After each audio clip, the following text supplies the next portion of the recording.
गेल्या 6 दिवसांपासून बेपत्ता असलेल्या तरुणाचा अतिशय निर्घृणपणे खून झाल्याची धक्कादायक घटना आज उघडकीस आली आहे. इंदिरानगर झोपडपट्टीतील बांधकाम कामगार रोहित मुकेश म्हैसाळे असं खून झालेल्या तरुणाचं नाव आहे. खुनानंतर त्याचा मृतदेह निळ्या रंगाच्या बॅलरमध्ये भरून त्यात दगड टाकून तो विठ्ठलनगर येथील पडीक विहिरीत टाकण्यात आला होता. विश्रामबाग पोलिसांनी कौशल्यपणाला लावून 2 अल्पवयीन मुलांना या प्रकरणी ताब्यात घेण्यात आलं असून त्यांच्याकडे खुनाच्या प्रकरणाची चौकशी सुरू आहे. संशयितांनी रोहितचा धारदार हत्याराने खून केला. त्यानंतर त्याच्या तोंड आणि हातपाय बांधण्यात आलं. तो मृतदेह कापडात गुंडाळला. त्यानंतर तो बॅरेलमध्ये कोंबला. तो बॅरेल पाण्यावर तरंगू नये यासाठी दगड भरण्यात आलं. त्यावर टोपण झाकून हा बॅरेल विहिरीत फेकून देण्यात आला होता. गुन्ह्यानंतरचे पुरावे नष्ट करण्याचा हेतू असल्याचं यातून स्पष्ट होते.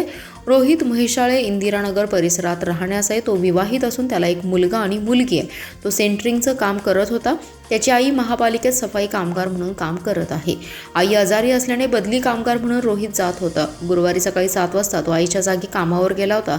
जिल्हा परिषदेसमोर सकाळी 7:15च्या सुमारास त्याने वडिलांकडे पैसे मागितले होते. त्यानंतर काही वेळातच तिघेजण दुचाकीवर तिथे आले. त्यांनी वाद घालण्यास सुरुवात केली. त्यानंतर रोहित पळत सुटला. त्यानंतर इतकाच घटनाक्रम तेथील नागरिकांनी पाहिला. त्यानंतर रोहित घरात परतला नाही. ज्या विहिरीत मृतदेह फेकण्यात आला होता त्या ठिकाणी जाणंही मुश्किल होतं.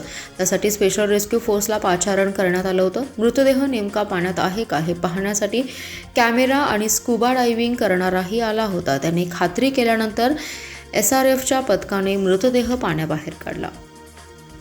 विश्रामबाग पोलीस ठाण्याकडील मिसिंग एक व्यक्ती नामे रोहित मुकेश म्हैसाळे हा दिनांक 26 तारखेला मिसिंग झालेला होता. सदरबाबत पोलीस ठाण्याकडे तपास चालू होता. त्या अनुषंगाने कालपासून आमची टीम 2 बालकांकडे तपास करत होती.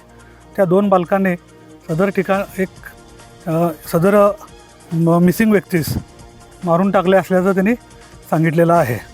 सदर मारून टाकलेलं ठिकाण हे विठ्ठलनगर येथील मार्टिन शाळेच्या पाठीमागील बाजूस असल्याचं त्यांनी दाखवलेलं आहे. सदर ठिकाणी आम्ही आल्यानंतर तिथं रेस्क्यू टीम बोलवली. त्यानंतर मारून टाकलेली विहीर जी आहे त्या विहिरीतून एक बॅरेल बाहेर काढण्यात आला आणि बॅरेलमधून मृतदेह बाहेर काढण्यात आला.